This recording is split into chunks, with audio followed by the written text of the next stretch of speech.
Welcome to the Moon Baby Magic Podcast, a space for women and women's stories. For the woman just beginning to believe she can actually heal her painful period naturally. For the one in a full-on love affair with aligning her entire life with her cycle. And for every woman in between. This is a platform to remember the wisdom that lives in our wombs so that we may actualize the lives of our dreams. I'm your host, Natalie Elliott, women's health practitioner specializing in traditional Chinese medicine-based hormonal healing. Ready for slow and sacred storytelling and to learn a little something? Let's dive in.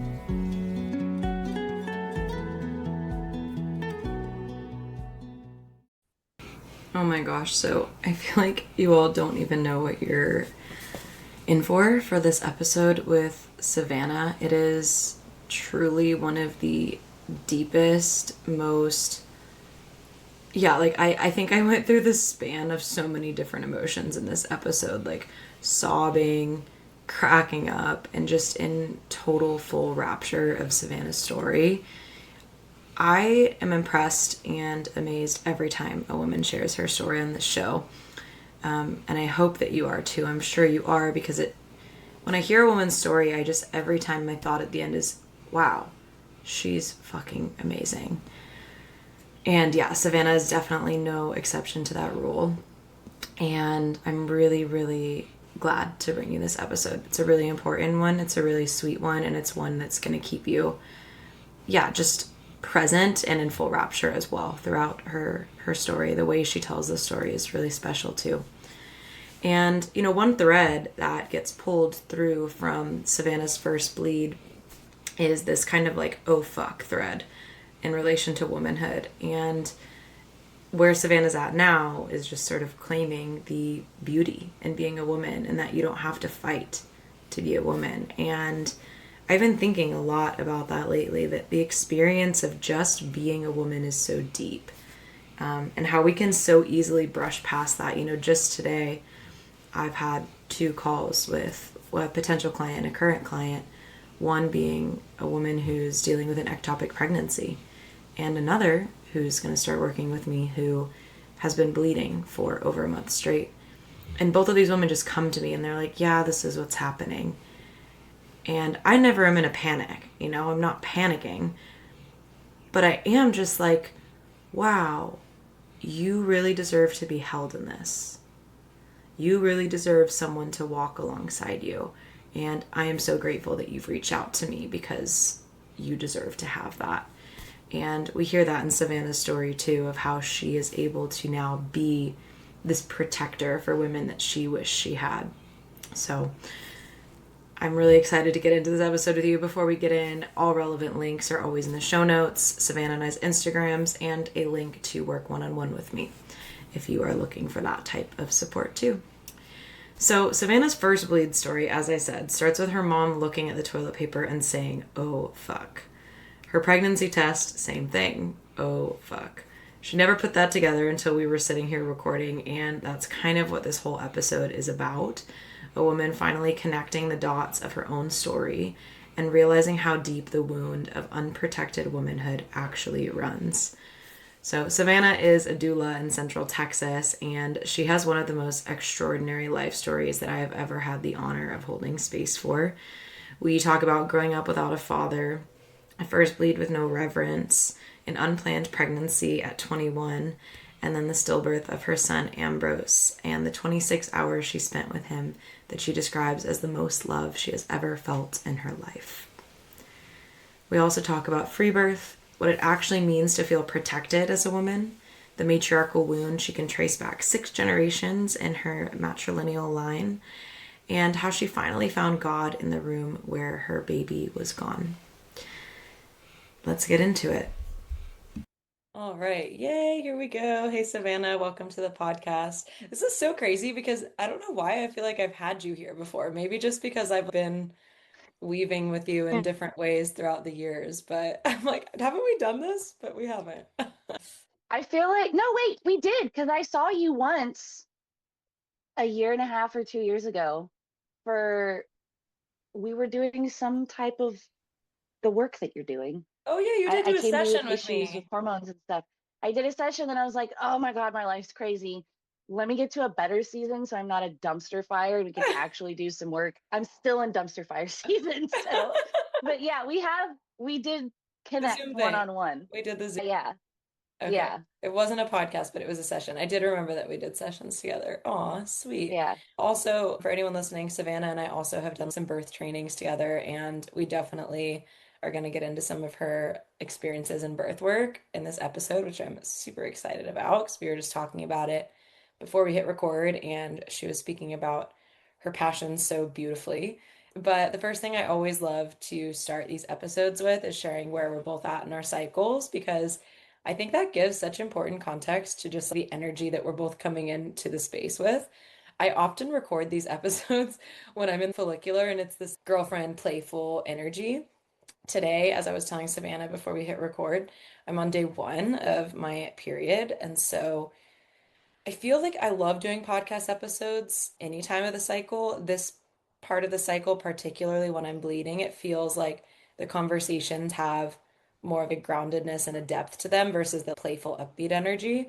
So I'm excited to see like how that goes. And Savannah, I'd love for you to share both where you're at in your cycle and kind of what phase of life you're in right now. So I'm also, this could be day one of my bleed. Could be tomorrow, could be next day. It's supposed to come today. Definitely no chance of me being pregnant. So it's just, it'll come.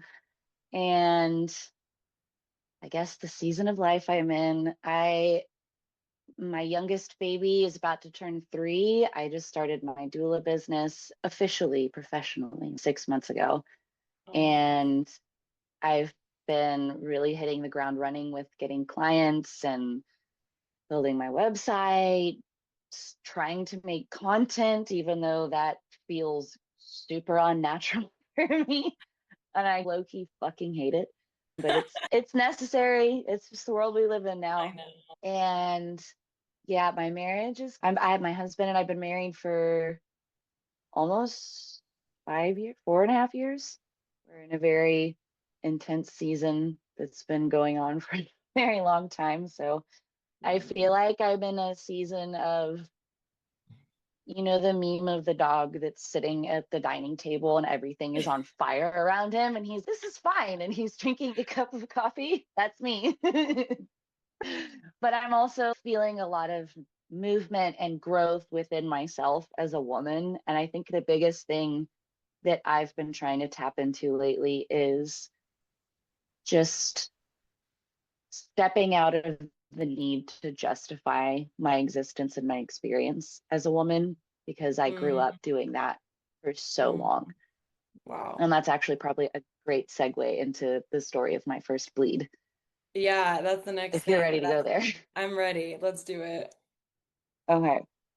So I distinctly remember I was 14 and I woke up, went to the bathroom, sat down, wiped, fire engine red on the toilet paper.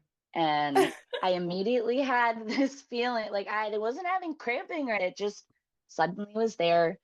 And I was looking at it and I had so many things happen in a split second. The first thing was, oh my God. And then there was like a teeny little, oh my God. And then that was quickly washed away by, oh my God, I have to tell my mom.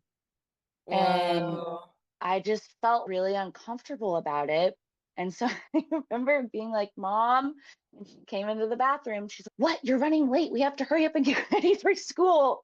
And I just looked at her and I turned the toilet paper and showed her like somebody waving hello from across the river. And she looked at it and she went, Oh, fuck.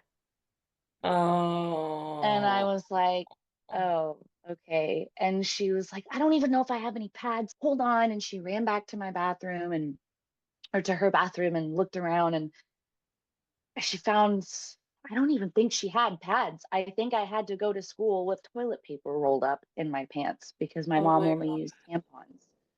The God. only thing she ever used was like teeny little panty liners. So I remember going to school, being really crampy and uncomfortable all day, feeling on edge. Am I going to bleed through? Is somebody going to see? I tied a scarf or Mm. a sweater around my waist.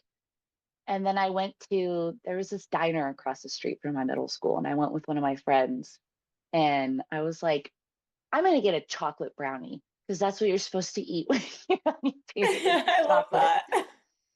So I did that. And it was also the day of the middle school dance or something, which I went to a kind of hood middle school. So there was a lot of bumping and grinding and all kinds of, it Oh wasn't yeah. cutesy, ooh, middle school dance.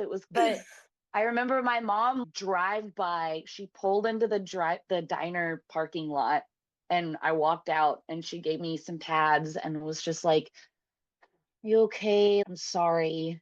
This is happening to you. And I was Oh, like, yeah, it's all right. And then I went to the dance and that was it. And I never saw anything oh, wrong with that my whole life. I was like, that's just what everyone goes through, right? oh.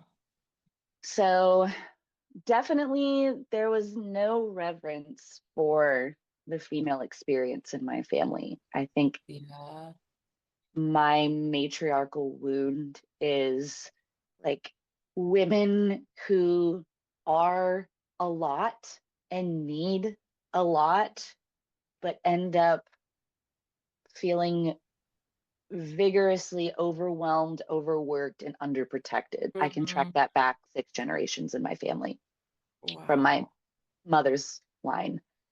So there wasn't really a lot of space for the sacredness of womanhood or even it being a little bit special. I remember growing up seeing my mom, who was like so thin and healthy and everything, changing in front of the mirror and being like, oh, I'm fat. I'm so fat, like all the time. Mm. And in my mind, I was like, what is she talking about? Like, this is crazy. And I'm not saying any of this to trash my mother at all. I have a lot of That's sympathy your for experience.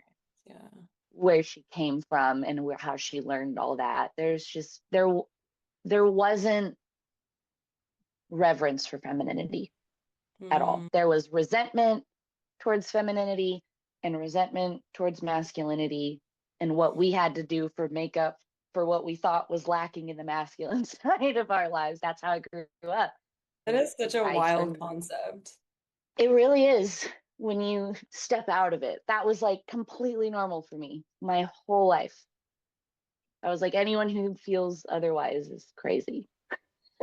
Yeah, what really stands out to me about your first bleed story, I hear these stories all the time on this podcast, obviously, and every once in a while I just am like reminded like how deep it actually is that so many of us have a similar story, but how deep each individual one actually is.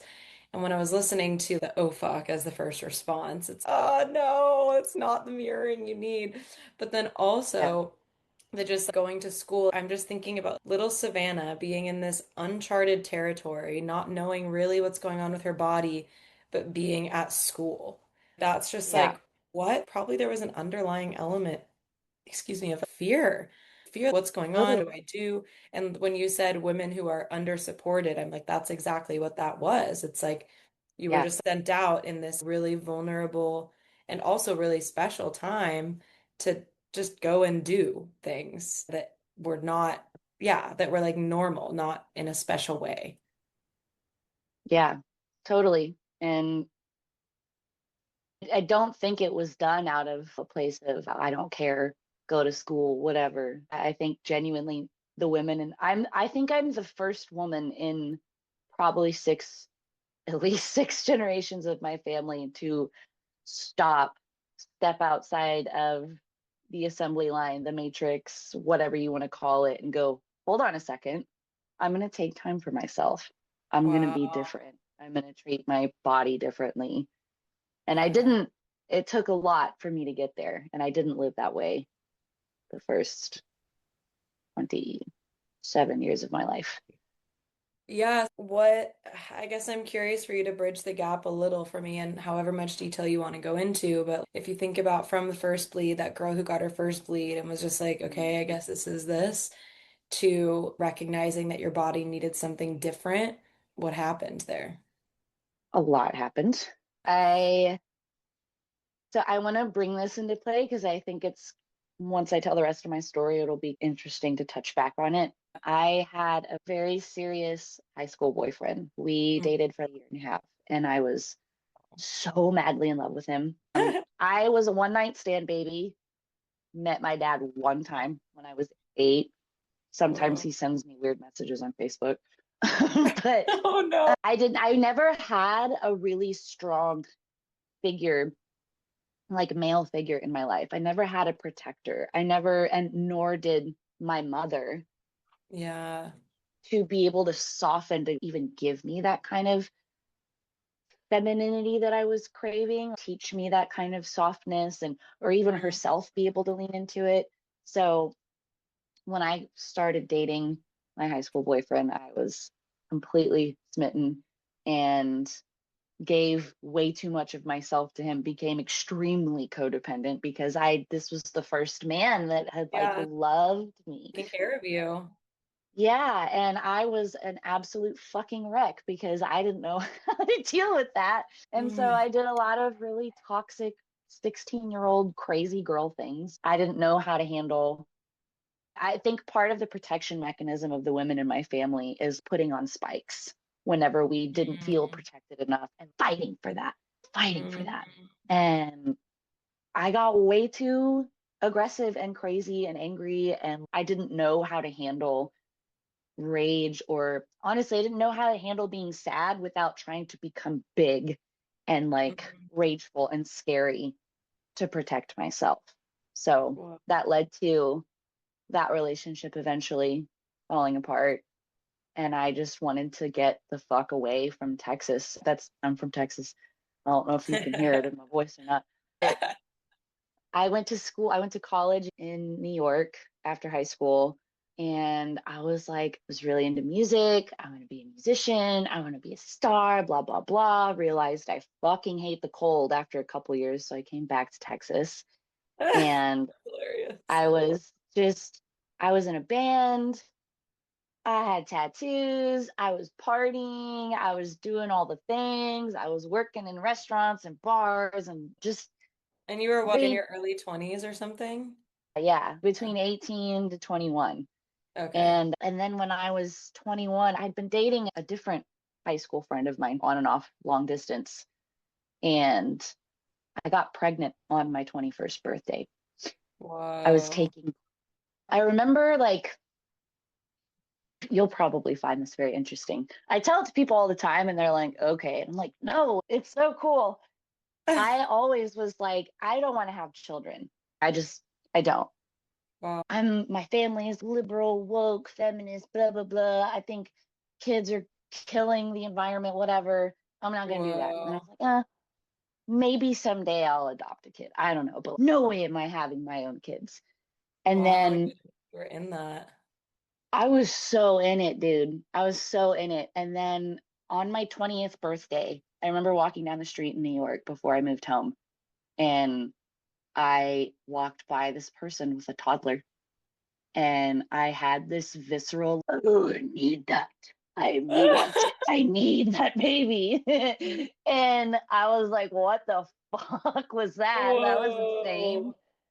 It was like something inside of me Like was, your, yeah, like your biology finally took over your ideology in that moment. You were yeah. like, oh, I can't Yeah. fake this anymore.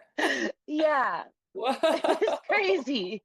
And I spent the next year being like, whatever, I'm partying, I'm young, whatever. I don't even care about any of that stuff right now. And then 5 months before my 21st birthday, I remember running into a friend of mine, and she was super pregnant. She was going to pop any day. And we were at a party. She was sober. I was very drunk. And I was like, I just love what you're doing. I wish I could do that, but there's just not in the cards for me. There's no way. I'm not there yet. And lo and behold, because that was in my spirit, I was taking Queen Anne's lace as a contraceptive. It don't work if your heart's not in it too. It's not like birth control. And I got pregnant on my 21st birthday, and Wow. I was like, holy shit. And immediately was so terrified, not even of having a baby, but just of having to tell people that I was pregnant because I felt like I should be ashamed of it, which I Mm. think ties into my first bleed. Yeah. I literally, oh my God, I never even thought of this connection. When I took the pregnancy test in the bathroom at a Randall's, which is a grocery store down here, and I pulled it away, it was immediately positive. And I went, oh, fuck. No. Yeah, never put that together before.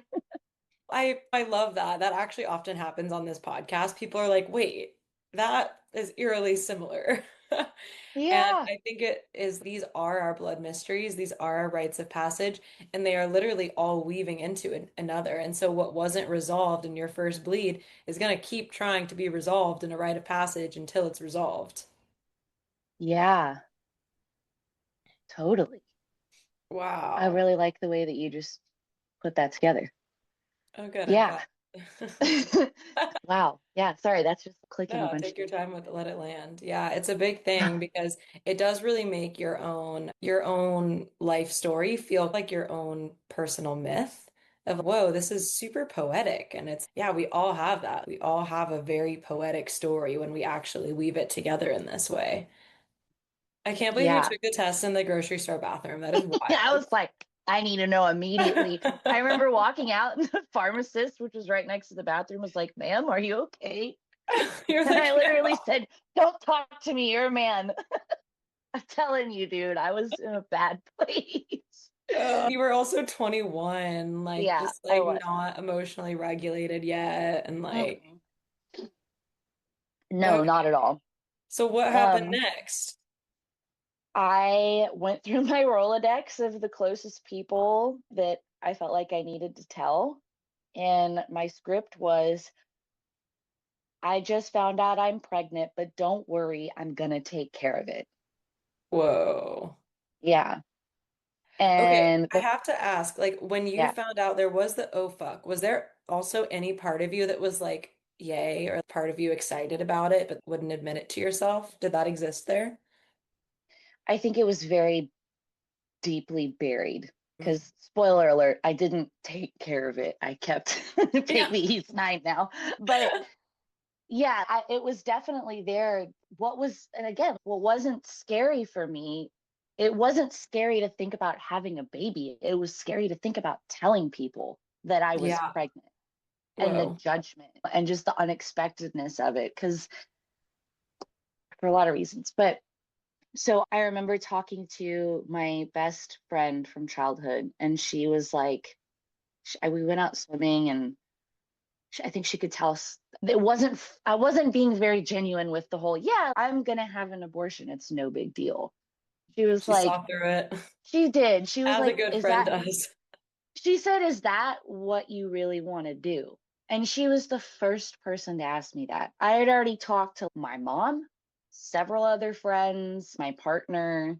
No one asked me, do you really want to do that? And I remember when Whoa. she asked me, I was like, I don't, you're asking me that? She was like, yeah, it's your choice. It's not Mhm. your path to get pro-choice or whatever. It means you get to choose. And I was like, wait a minute, hold on. She was like, I'm down for whatever you want to do. I'm here for it. Like, I was like, oh, fuck. Okay. So I started thinking about it. And then I finally called my grandma and I told her. And my mom had me, again, I was a one night stand baby. She was 23 when I was born, very unexpected, unplanned pregnancy. And my grandma basically helped raise me.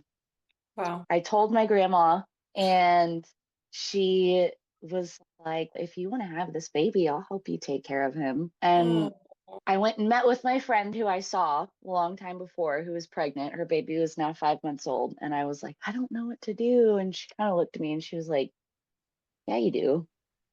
You know what you want to do.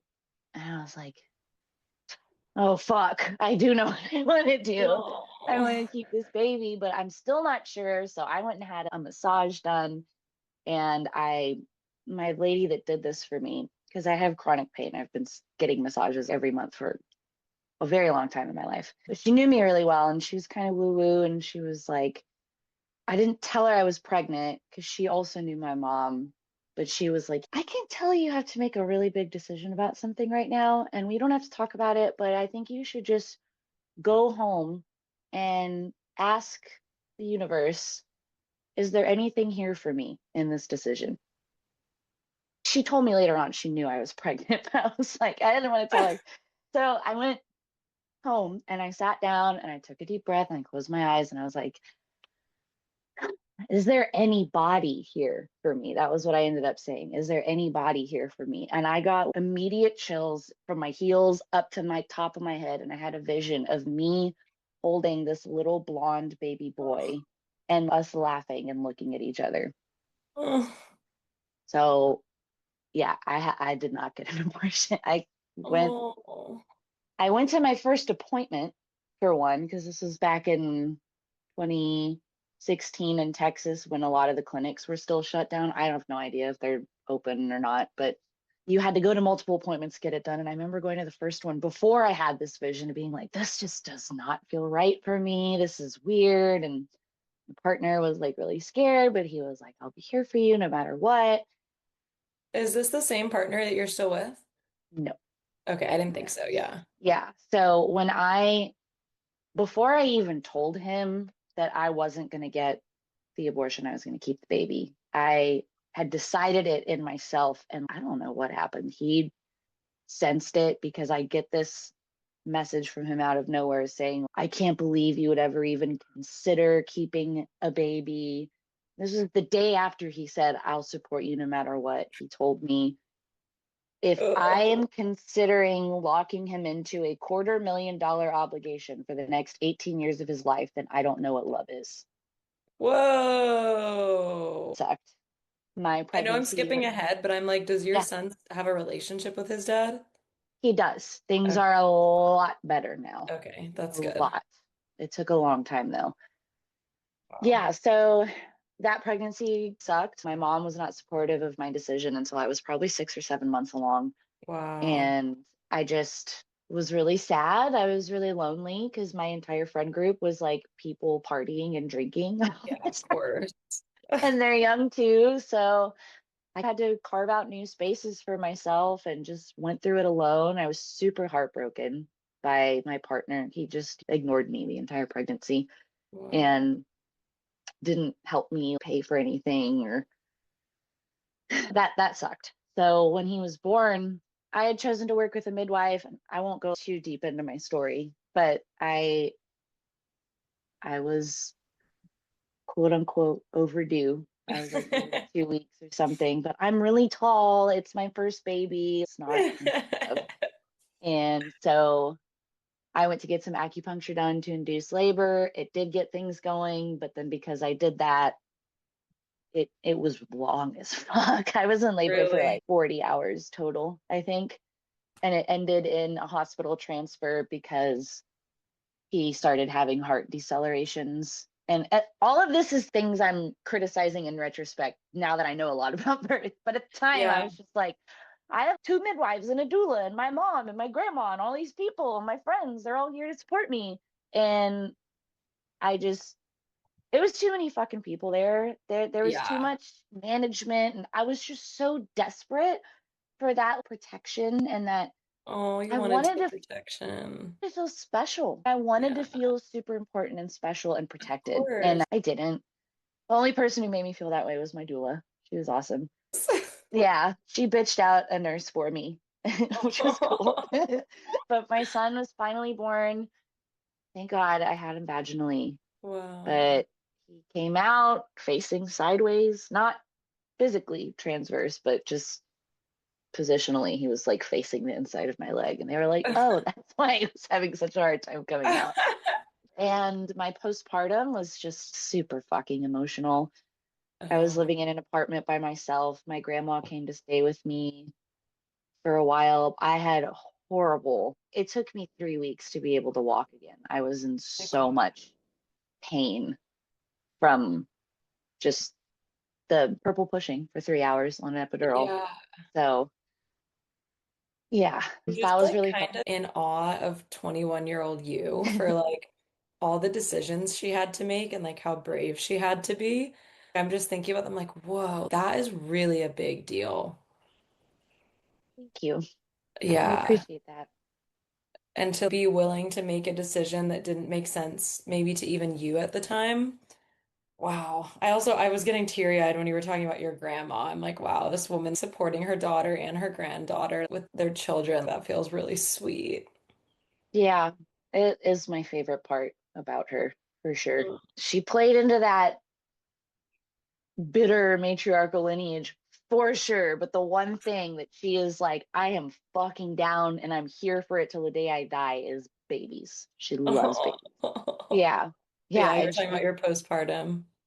she came and stayed with me for a few weeks. And then it was just me in my apartment by myself, just with my baby. And eventually I was like, I started going back to school and I started another band and I came out of my postpartum period. I did get to rest and spend a lot of time with him, but it was still like, oh wow, there's a cardinal that just landed on the bush in front of my window.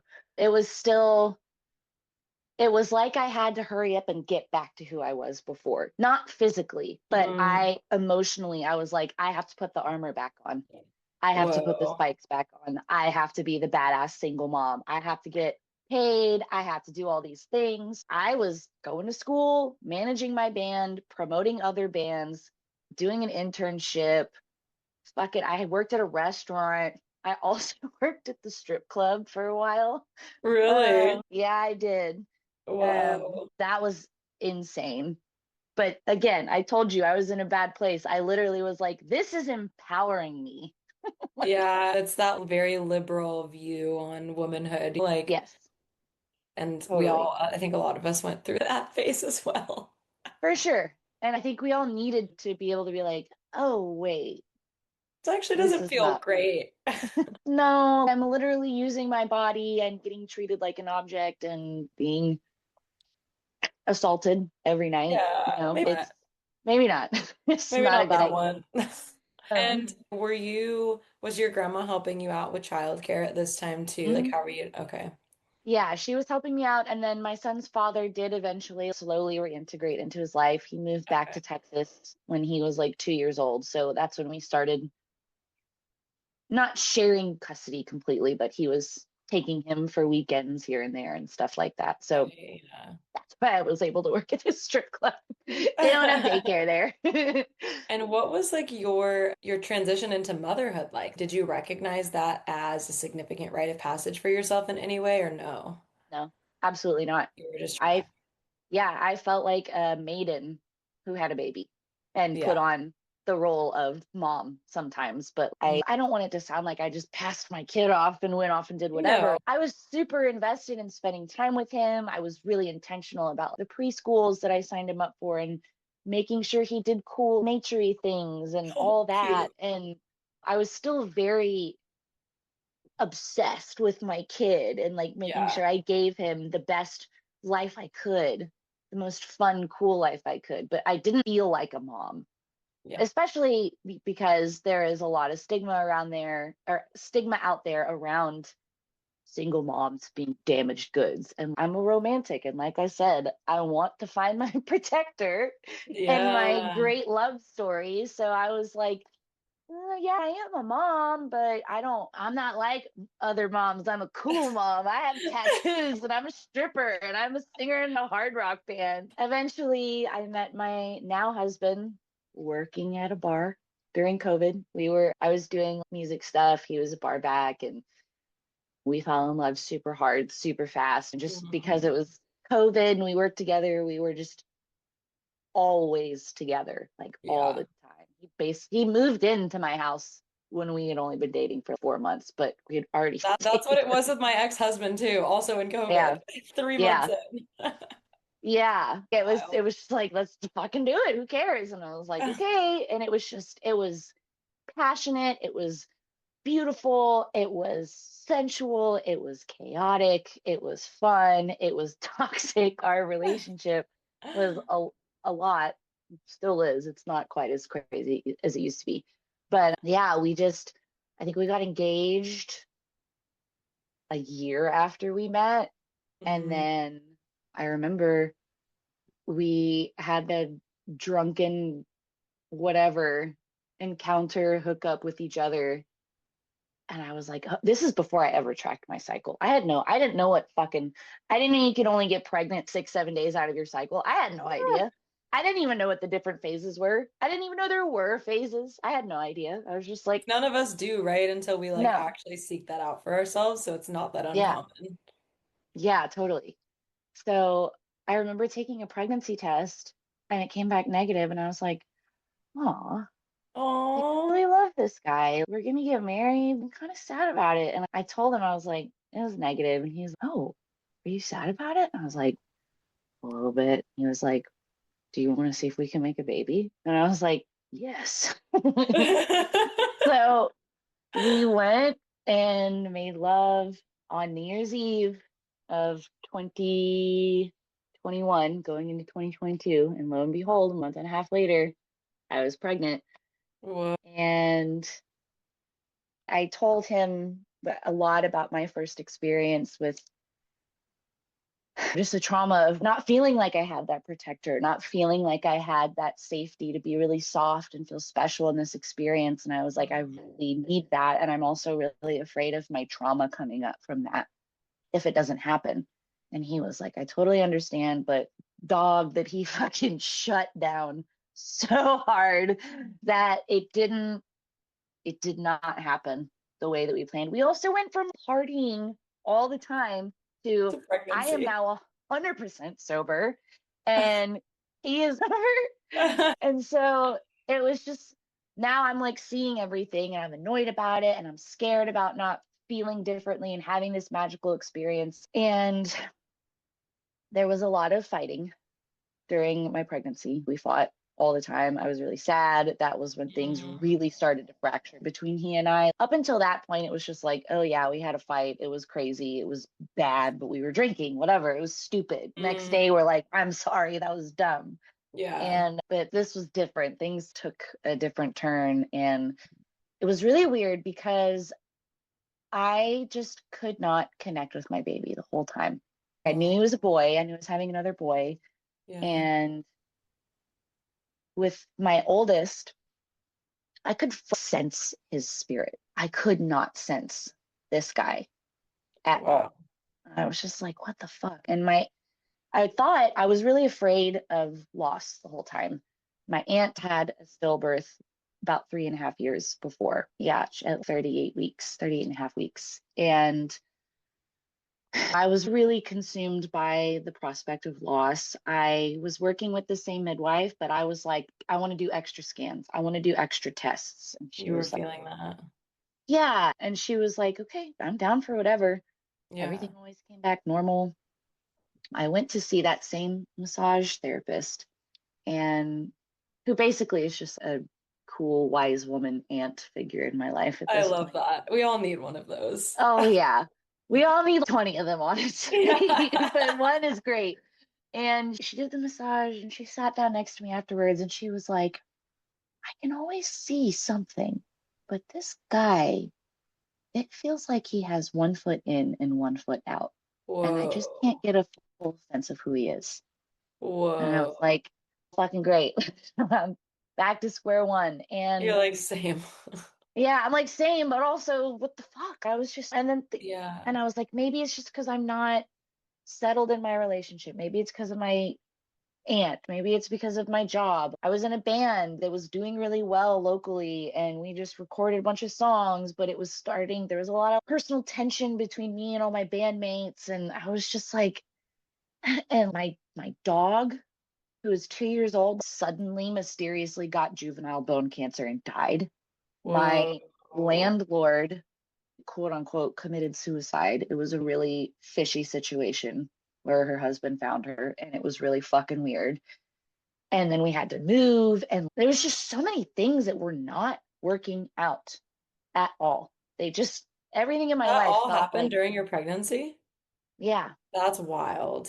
yeah. And I remember every 3 weeks, almost on the dot, I'd be sitting somewhere and a cardinal would land right in front of me. and Oh, then just leave. And I always felt, you're what like, does oh, that mean? It's so regular. What does that mean?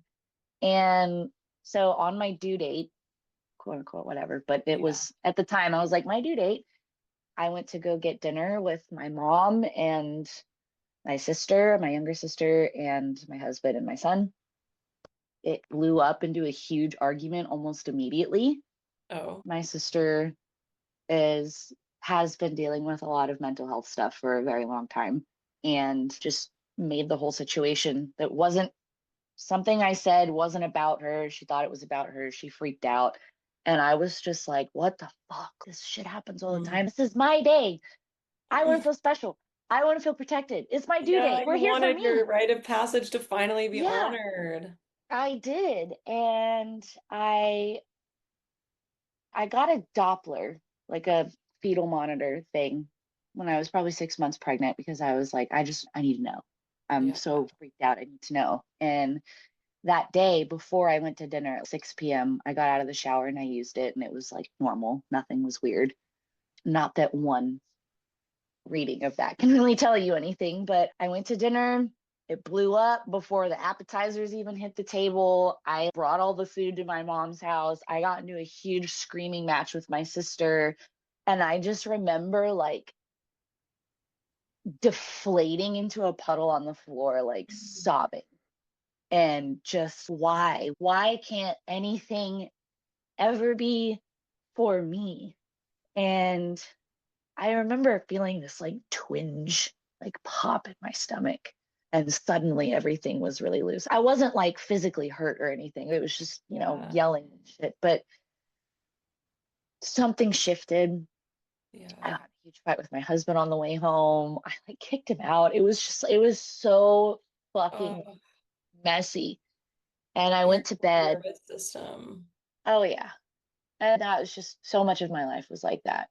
And I just wanted to escape it. I just remember thinking the whole time I was pregnant with him, everything's coming to a head and I just want it to stop. I just want to be free of this. I want to feel peace. I want to feel openness. Mm. And so I was at home in bed late that night, that same night, and I was like, I haven't felt him move in a while. And I got the Doppler and I couldn't find his heartbeat.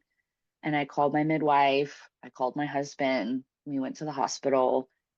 He had to go park the car and she wasn't there yet. So they took me into this really tiny dark room and the woman got out the ultrasound machine and she didn't say anything like what a lot of women hear. She just looked at me and started crying and said, I'm so sorry. He's gone. And I just sat there in disbelief. And all I could say was no for an hour. I couldn't say like anything else. It was just no. And I remember at one point, my husband came in finally, and he looked at me, and I looked at him, and I shook my head, and it was just like everything. I'm a huge Lord of the Rings nerd. Have you seen the Two Towers? Like Yeah.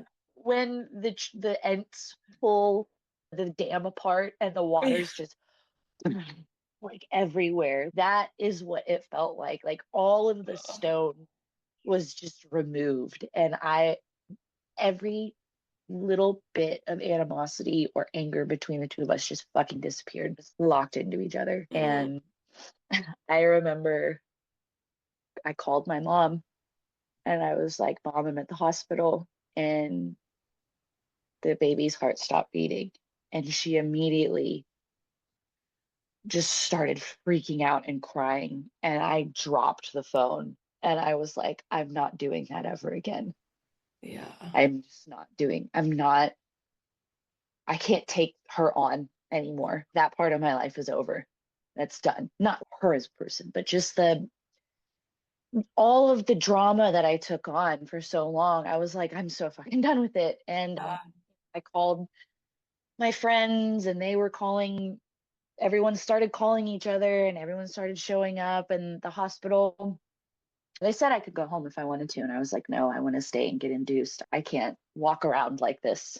So my midwife stayed there. They gave us a room in the postpartum wing, like far away from where everyone else was. And they gave us the room next to it for our family to stay in. Wow. So I had 7 of my closest girlfriends, my husband's brothers, our parents, my grandparents, like everyone was there, just taking Mm. turns coming in and out. And people would come into the room and pray and bring us food and just sit there and cry with us. And I did call my aunt, and she was like, I'm coming immediately. And she drove 4 hours in what seemed like 20 minutes. Like time didn't really exist in that room. And the 24 hours that I was in labor before he was born was just ego death for me. Oh my. I just I went through all of the things that you think I did it. It's my fault. I manifested it, blah, blah, blah. I used to be super into tarot cards and everything. And I remember the day before he died, I pulled the King Tower inverted. And I was like, I pulled it. I was like, what does my baby need me to know to help him and help me in this our whole situation? And then I pulled the tower inverted and I was like, fuck that. I'm not Not that one. I'm like, no, I don't want to do that. And but just the idea of manifestation was something that I clung to my whole life. I was like, if I can change all this horrible shit that's happened to me, if I can just manifest and I can do spells and intention work and all these things. And my aunt, she actually used to be the same way. And after her son died, she slowly but surely converted to Orthodox Christianity. And Wow. so she was just like, every time I'm like, I did this, I manifested this, she was like, no, that is not how the fucking world works. You don't have that kind of power. You have to stop that. Every other thing I would think she would be there, Mm. gently receive it and love me. But when I would go there, she would be like, you need to stop. This is not true. I'm going to hold your hand and firmly tell you that is not true. And I don't Yeah. want to hear you say it. And I really needed that because Yeah. I think the part of me that had never had a protector did not protect myself from my own criticisms either. Yeah. So I was like, okay, if I can't blame myself for everything, what am I going to do? And it was just this weird bubble that I was in. The spiritual energy of the room was so thick. It was just this orange color that is all over my room. That was the entire room. I don't know how to explain it. Oh. It was thick. And my aunt brought this beautiful icon of the Virgin Mary holding Jesus, and it was just pulsating in my vision every time I would look at it. And I just felt like love. And I was like, okay. And so I had got to the point where I was about to start pushing and I was terrified. I was like, I can't see him. I don't want to, how am I going to hold him? I can't do this. I can't do this. What do I do? And I don't remember if it was my aunt or my midwife, but somebody said, why don't you try talking to him? And Mm. so I closed my eyes and I was like, I had an epidural, but I metabolize medicine super fast. So I was still feeling these huge Pitocin induced surges that I was having to through. Everyone in the other room next to us said they remembered hearing me through the walls. Oh. And I closed my eyes and I just fucking left my body. I didn't have to make any noises anymore. I was not in that hospital room. And I had this vision where I drifted into this grove of oak trees. And I was kind of like a drone, just kind of drifting down into the grove very slowly. And I saw this little boy who was probably about 5 dancing in the dead leaves on the ground. And there was a stump and a little swing. And I just knew it was him immediately. His name is Ambroise. And I knew that when I learned that he died, I looked at my husband and I was like, it's Ambrose. That's his name. And I said, how do I do this? How do I do this? What do I do to my son? And he said, just listen to the sound of the wind blowing through the trees, mommy, and everything will be okay.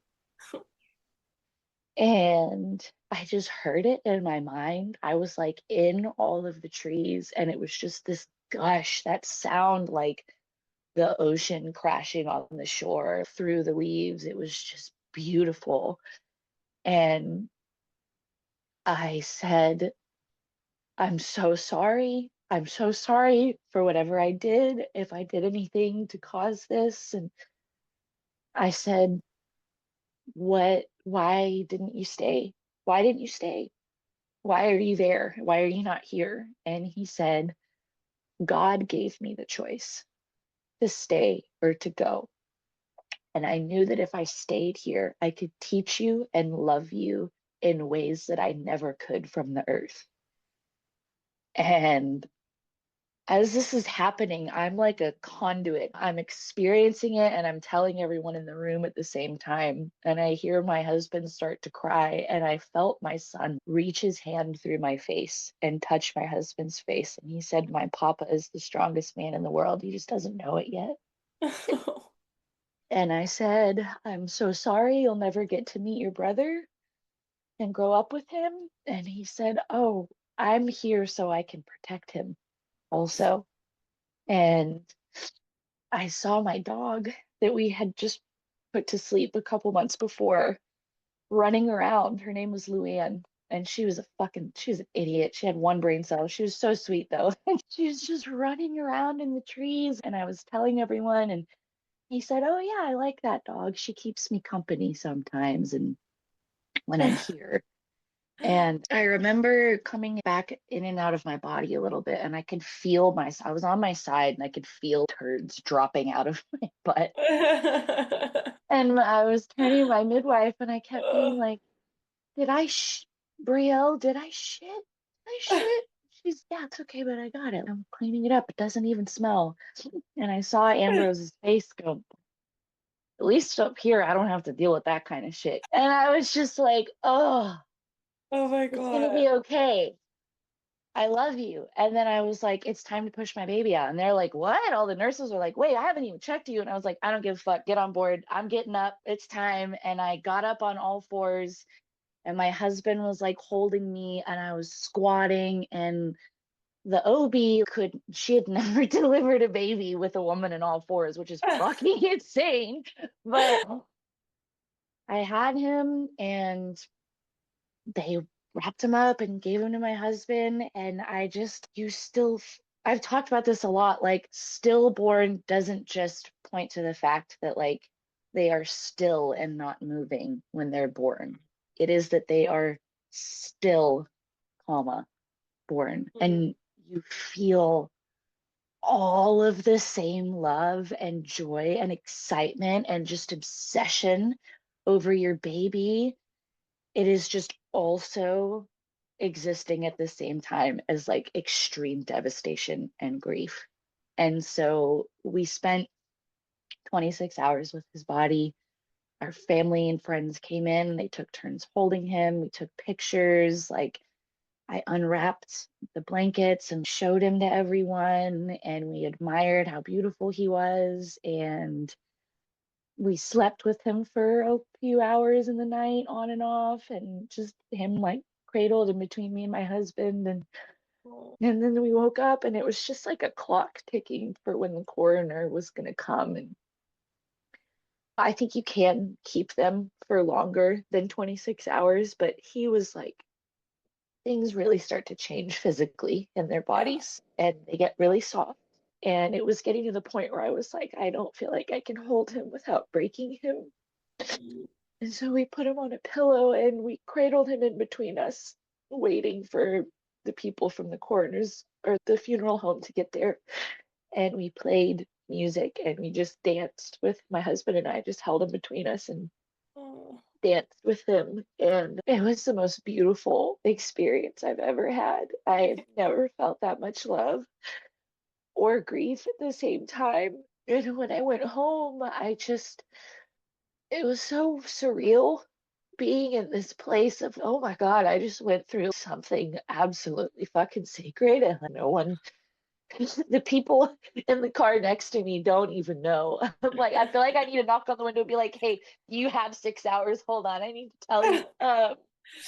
And it was just so big. And we spent the next month, 2 months, just sitting. I had this porch on the second floor of my house, and it was the beginning of fall. So there were trees blowing leaves down my street every fucking day. There were so many signs. I can't even begin to tell you the number of kismet, beautiful, sacred ways that my baby visited me and sent me things, and my husband too. And it was just the juiciest. I have never experienced that much love in my life.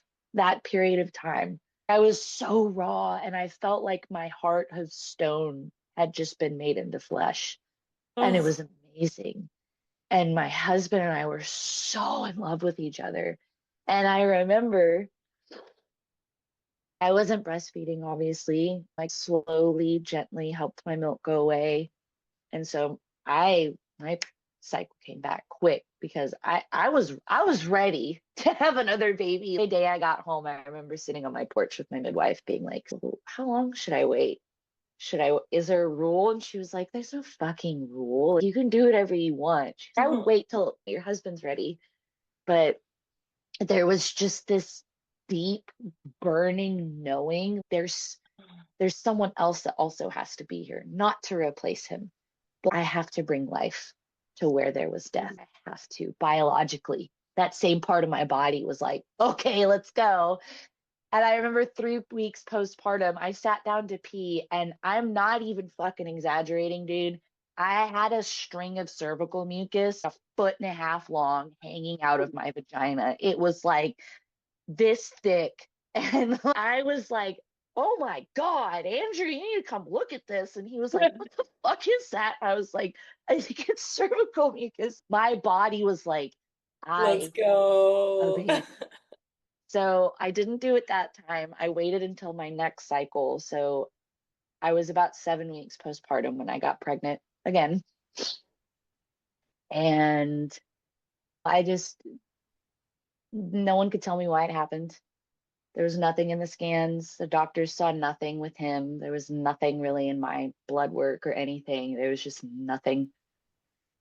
And then I was like, are you fucking kidding me? What do you mean? And that's when I started to learn a lot of stillbirths. Over 50% of them have no discernible cause. And the ones that do, a lot of the times, it's just the coroner giving the family something to hold on to for closure. If there's if there is something that caused it and it's clear, it's usually very obvious. Like the mother was very sick or the baby had some sort of genetic or physical abnormality. It's usually, if there is a cause, it's very obvious. And if there's not, Yeah. it's, and I just felt like, I was like, he didn't leave because something was wrong with him. I knew he left for spiritual reasons. I just knew it. I knew he Yeah, was he like, told you. yeah, he did. And he told me God gave me the choice, which then that's the whole other thing I won't get too into, but I went down that path because I was like, I don't even use the word God. I was spiritual, but Wow. I was like, no, it's the universe. There's no Yeah. man up in the sky. And then I was like, okay, but what does that mean? And all these things. I found out recently that the word for wind in Hebrew is the same as Holy Spirit. And so I think he was telling me to let the Holy Spirit move through me and everything will be okay and give my life to God. And that's been a really beautiful, complex journey that I'm still figuring out. But, I just knew I was like, I'm not broken. I'm not. I went through that whole process and went over everything with my midwife. And I was like, so there's nothing wrong with me. And she's not that I can tell, not from the tests we've done. And I was like, okay. And I was like, then what the fuck was the point of any of this? What's the point of any of these tests I did when I was pregnant with him? What's the point of this and all these things? What's the point of OBs? What's the point of it? I just started pulling on the thread of that sweater and it unraveled me all the way to the Free Birth Society. And There's I was like, this makes sense. But also, what really brought me there was I remember hearing Amana's story on the podcast. And after I got home, I was just every day ferociously looking for stories of other women who'd been through this. Because that's what you need. You you need to need see how evidence. someone, yeah, you need to see how someone survives this. And I was just like, fuck the modern, socially normal, average way of dealing with loss. It's devastating. There's women out there who just never hold their babies. They go into this place of being like, I'm wrong, I'm broken, I'm never going to be happy again. It's fucking devastating. It's so heartbreaking.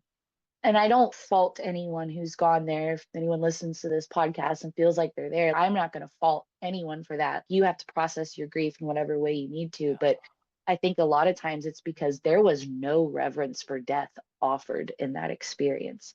I had my aunt with me who did give me that. And then Do you just feel like, Savannah, this theme that you've had in your rites of passage around lack of protection, lack of holding, do you feel like you received that in Ambrose's birth?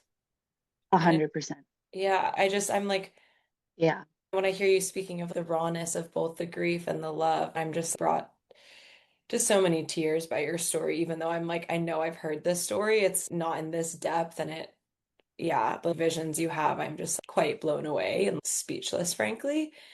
But what I'm thinking about is at the same time that you're moving through this unimaginable devastation, you somehow also received healing in your lineage for your rites of passages and having them be Did. honored. It's whoa, Yeah, I did. that's crazy. Yeah, I always said it's funny that people call the baby that you have after loss your rainbow baby, implying that the loss was the storm, right? I'm like, no, dude, my loss was the rainbow. That then the baby I had afterwards was a fucking hurricane, man. Like he still is. But yeah, I completely feel the same way. And Mm, especially lately, I've been looking back on a lot of my memories of that experience with God in mind. I'm exploring a relationship with God and Jesus and the Holy Spirit. I wouldn't necessarily say I am religious about it, but I'm not going to be like, oh, I'm a Methodist or Catholic or Orthodox or anything. I'm figuring it out, but I know for sure that God is real and Jesus and the Holy Spirit. That is very 100% fucking sorry, real. And I'm a potty mouth, he knows it. And I feel I had this moment recently with a spiritual mentor where I was in that room in the hospital and I was looking for God because I had a lot of time where I was pissed. I was like, God, I know you're real now. And I'm fucking pissed at you because you took my baby and you get to have him. And that's not fair. And I want him and I love him. And like, why? Why? Where were you? Why didn't you protect me?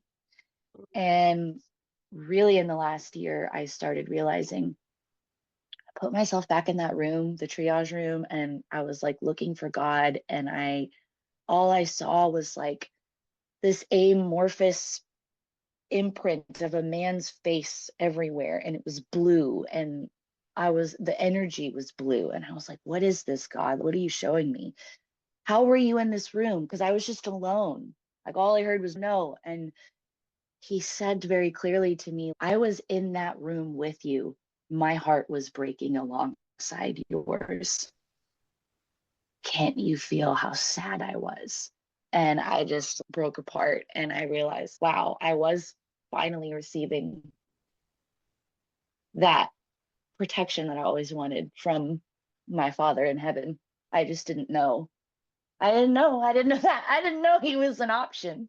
I thought I had to be the god of my own universe. So oh God. yeah, that was crazy. And I went on to have a pretty much wild pregnancy. I had my midwife came and hung out with me a couple times. She checked on a couple things, but I Yeah. was like, I'm just gonna have this baby on my own. She was like, I feel like you need to. I was like, yeah, I feel like I need to. And I did the birth keeper school and or the RBK school, and then yeah, I had my baby at home in my shower alone with my husband. I went to Matriarch Rising, which is where I met you for the first time in I person. know, I was gonna say I saw you when you were pregnant. Yeah, we didn't really get to talk because you were super busy getting, I don't know, railroaded and disrespected probably, but no, not to be callous, but Yeah, that's pretty much what was happening. yeah. So I don't think we got to talk very much, but I remember seeing you there Oh, and meeting all these women and God, all the shady stuff that I know is going on aside, that experience just being around women changed my cellular Yeah, makeup agreed. Agreed. completely. Yeah, It's it was, something else. yeah, it was fucking amazing. And yeah, I think I was like 32 or no, I was like 34 weeks pregnant when I went to that festival and I came home and went about my life, just tried to keep bringing in the beauty and the sacredness and leaning into I quit everything. I fucked my band, fucked my job, fuck all the friends I had. I was like, I am cocooning so Oh, hard right now. And I met all these beautiful new women and I just my entire life was like fucking 180'd. I mean, whoa. it was crazy. And then I had him 41 weeks and something days. I went to bed, woke up. It was like a 4 hour labor. It felt like I was being torn in half. It was not pleasurable because I had that experience with Ambrose. I was like, I'm going to see him again and it's going to be spiritual and beautiful. I didn't know birth could be like that. No, You're like, no, this God was was, a very earthly birth. yeah, God was like, you've been up here. Now you need to fucking tether yourself to the earth. So it Whoa. was just physical, fucking excruciating pain. I think a lot of that had to do with me being sad, grieving, and horizontal most of my pregnancy. Like Yeah. mechanically, there was shit going on, but it was just fast. I didn't want my husband anywhere near me. I was like, get the fuck away from me. I hate you, except when I needed him to catch the baby. And I was screaming and raw dogging it and just fucking blood, shit, amniotic fluid, baby, placenta, the end. Like it was Birth just birth. story in Yeah. total. Yeah. It was just like it wasn't long enough for anything profound to happen. Like Yeah. I had never experienced fully natural birth at all. And I was just like, fuck, that was a lot. And Oh.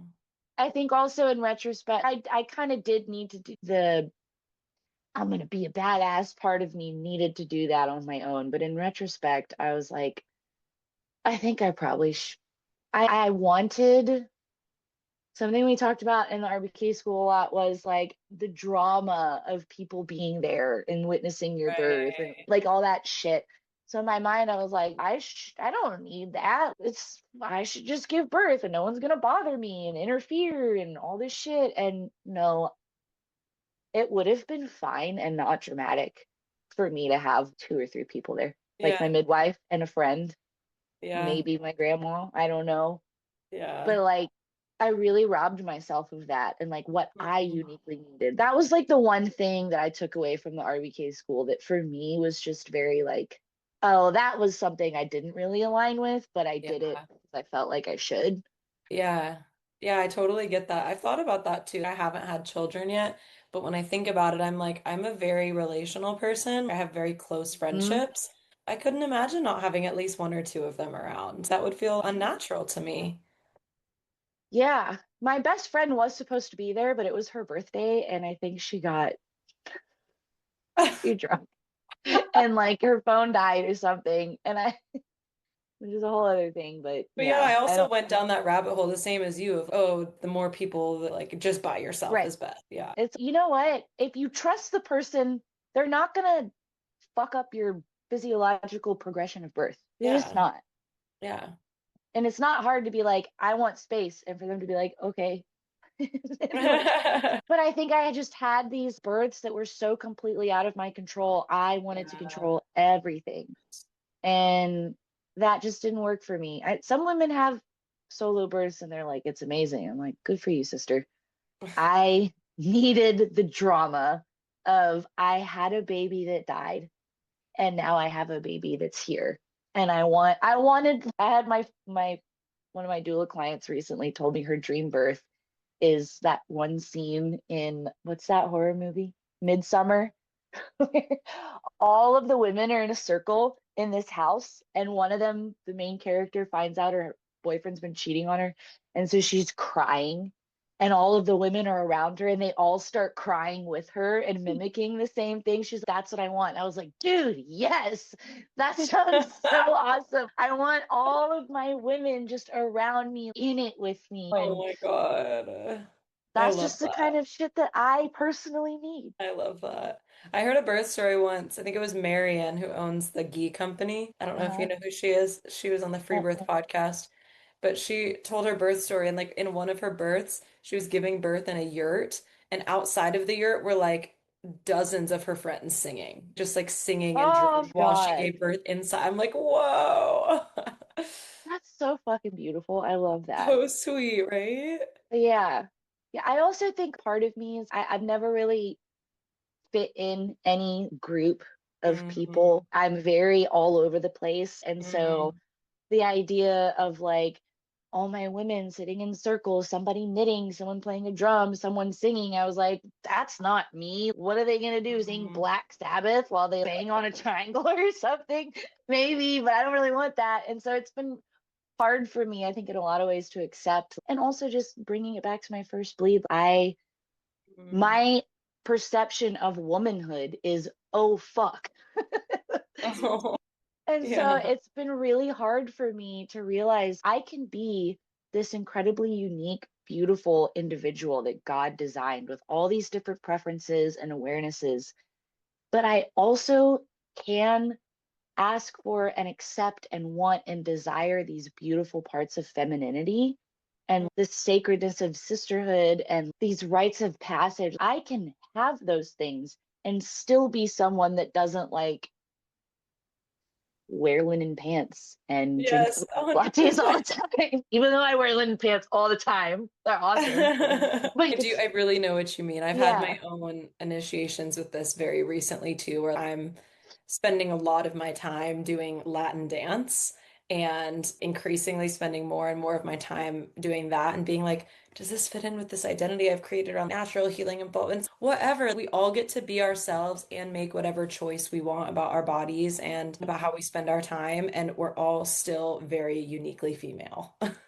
yeah, yeah, exactly. Yeah. And I think that just we're so robbed of that because there's so many stereotypes and archetypes and expectations in the mainstream matrix normie world, but also in the more radical health For conscious, spiritual sure. conscious worlds too. So it's like you're just going from one extreme to the next. And it's, if we can just tune out the fucking noise for a second and look at ourselves and love what we see Mm, and tap into what feels good.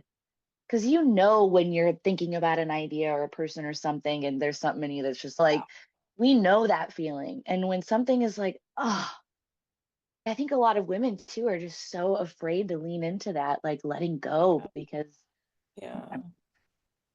there's been, we've been robbed of so much. And I think also it's very, I'll just speak to women like myself who get pushed into this track of ultra liberal woke feminism. I can do all the things a man can do. That proves my worth. It's like we we don't think that it's okay to be a woman. God, Mhm. all the thoughts and energy in my head came out not as profound as I thought that was gonna No, be. it's wild. It's what you've been We speaking to from the beginning. It's like, yeah. we don't think it's okay to be a complex individual. We don't think it's okay to be soft. We don't think it's okay to just feel something and that feeling alone. Sometimes we have feelings that are fucked up and we need to keep that shit in check. Don't get me wrong. But sometimes we have recurring genuine feelings. We're like, yes, I believe this and I know this is true for me. And it can just be left at that. It doesn't have to be this endless justification, which I think is where that overwhelm and that burnout that the women in my family line felt was just that I have to justify and fight for this within myself all the time and within my relationships. And so that ultra woke feminist, you're a badass and fuck men and all these things draws you in. And then you're just left wondering, why do I feel so wrong? And it's because all of these parts of you are in the wrong holes because Mhm. you're family line just kept doing that. And if you can take the parts out and let them be what they are and love the shit out of them, you are going to find the women that you want to be in your village and in your sisterhood. And the women who need you are going to find you. The women who uniquely need you are going to find you. And it's so I got into birth work after Yeah, that. I was gonna, And yeah, like where are you now? Tell me about that. so I did the radical birth keeper school, and then after my son was born, I did the my third son that I free birthed. I did an Ayurvedic postpartum training, Cool. and then I did another doula training through a company called Herbal. It's an acronym for something. I don't know what it is. Very What was the small company. postpartum one? It was a small company that was based in Austin, Oh, where I cool. lived. It was called Nest and Bowl. It was run by two moms. They're super sweet. They actually closed their business to focus on their kids. But Aw. yeah, it was mainly just a lot about slowness and nutrition and the different Ayurvedic principles around postpartum nourishment and healing and everything. Cool. Yeah. And then I did this, it was called the Herbal Doula and Birth Keeping School because I Mhm. was like, I want a certificate. I don't Yeah, give a get your shit what that means. certificate. I want a certificate. I don't care if that makes me dramatic. I don't care if that makes me part of the system. Fuck it. I want a pretty little certificate or I put it on my love that. website. I love that. Also, like, if you want to get covered by insurance in You Texas, have to like, have one. you have to have one. So I was like, and I'm like, I would be down to attend a sovereign birth, unassisted, whatever. But the reality is, I need to make fucking money. I need to make money for my family. I love birth. I want to get into this. I don't care. Now I care. Now I'm like, maybe I shouldn't go to a lot of hospital births. But I, at the time, was like, I thought I knew everything about birth. And then I had it. And I was like, I still don't know everything. I'm just going to start serving women. I'm just going to do it. So I did my first birth. I met this couple 2 weeks before her baby was born because her baby was breech and she was getting dropped from the birth center. And she had to go to this other one that was in another city. And it was really beautiful. She was awesome. She was amazing. She rocked it. It was a super fast birth. And I was like, yes, this is great. And then I just kept taking clients. And that's what I've been doing for the last 7 months. And Wow. really, I'm actually in an online doula mentorship marketing program right now that's Oh, helping me cool. really hone in on a lot of stuff I've been talking to you about and just leaning into who I am and what I believe about Yeah. birth. And I recently had, I know we talked about this before the call, but I'm going to bring it up again. I know I want to Um, hear this again. I had this moment a couple days ago with my husband. I just broke down in tears on the front porch because I realized I got into birth work, one, because I had such a beautiful experience with loss, and a lot of women don't. And I think that was a gift that I have to share with the world as much as I can, Mm. because that gift was given to me by God so that I can give it to other women and babies and families. So that's the biggest thing. And secondly, I thought it was, oh, we've all been lied to about birth, and this is the right way to do it. Everybody has to free birth. I've been And there too. yeah. And then I did that and I was like, okay, maybe everybody doesn't have to free birth. Maybe you can have a midwife. Maybe you can have a friend. I don't know. Maybe you go to a birth center because this shit really rocked my world. And so I just, what it morphed into for me was this realization, oh, I thought I was in this to push a certain, it's all a lie. I thought I was in this to push a certain, what's the word? Not ideology. One path. I was here to free everyone that I could talk to from their misconceptions about birth and everything they've been lied to about. And then I was like, maybe not. Maybe I'm just here to help women. And then recently, I was like, holy shit. I got into this because I want to protect women in the way that I was never protected. I don't want any woman to have that oh fuck moment because she doesn't have her life together. She doesn't know this and that about birth. She's afraid of these things. Her family is in this situation. She's a single mom. She went through loss, whatever it is. I want her to know that she has the fundamental human right to have a beautiful experience in the way that I did get to have with my loss, but I didn't get to have it with my third birth in some ways. I didn't get to have it with my first birth. I didn't get to have it with my first bleed. I There are so many times in my life where I just didn't understand or was told you can have a beautiful feminine experience simply because you are, and you should, and you are unique, but that doesn't set you apart from that. And my whole life, I was just like, I'm not going to get that. I'm not going to do that. I have to cultivate all these different things because I'm a single mom, because I was raised by a single mom, because I'm poor, because my stepdad's rich, because all of these other things. Like, I never was able to just be in my body and be who I was and be like, yeah, I can have something beautiful. I deserve something beautiful. I need something beautiful, whether it's big or small. And that is why I got into this into birth work, because I need to tell other women that who haven't heard it. Oh, Savannah. I love how clear your intention is and like how unique it is based on your own experiences. I personally love to see women doing the work that they themselves needed. I feel the same way about my work too. This is what I needed. Like, how can I offer this to the world as service? And I would assume that also heals a lot of parts of you too, to see other women step into their power and claim their power and their agency in that way and get the support that they deserve. And I just feel, God, what a blessing the women who get to work with you have. Yeah. Thank you. I Yeah. appreciate that. The blessing for me too. I've had some pretty wild birth experiences so far as a doula, but they've all taught me a lot. They've Mm. all helped me return to maybe some things I shied away from because I wasn't sure about free birth and sovereign birth. And now I'm like, okay, wait, no, I like these things. I don't like these things.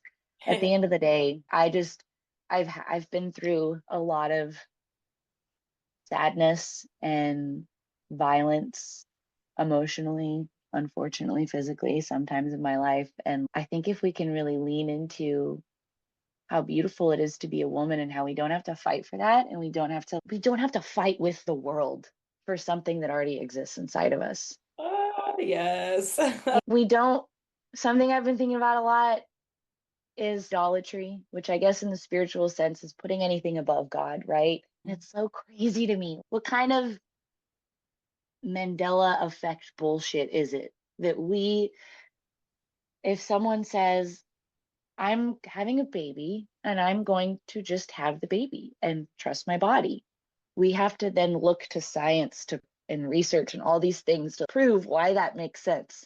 But if someone's, I'm going to have a baby and intervene in all these ways, nobody questions anything. It's like we've elevated research and science above nature and spirit. And it's like, it's done a real number on women, and we just don't have to do that. If you want to utilize that, more power to you. Do whatever you want. But I think a lot of us think that we're like, oh yeah, I just want to do that. Have you really, has anyone ever told you that you just are all of these things? Has anyone ever told you you don't have to prove or test or fight your way to just be a woman? And sometimes we get into fights about stuff and politics and wars and everything. Yeah, there's certainly parts of being a human that can lead to fighting, but to be a woman is innate. It's not something you have to earn or prove. It's something you have to remember. Gosh, I feel like you've so many parts of this episode that I want to pull out and be like, wow, that was a really good. It's a really good piece of advice. Not advice, like wisdom. At the end of these episodes, my last question that I always get to at the end is if there's a piece of womb wisdom that you'd like to leave the women listening with, what might that be? And as I'm asking you that, I'm like, wow, there's been like so many already. Already, but I am curious. The precursor question to that actually is there anything else you want to say about like where you are right now? Oh, I think it looks like I'm getting my shit together a lot from the outside. And maybe I technically am in a lot of tangible ways, but on the inside, I'm like still just as messy as I was when I was 21. I feel like emotionally, no, obviously, I've learned a lot. I've been through a lot. I'm not going to shortchange myself. Yeah. But the point is, I think a lot of women cut themselves off from choosing a different path because they're like, I'm not ready.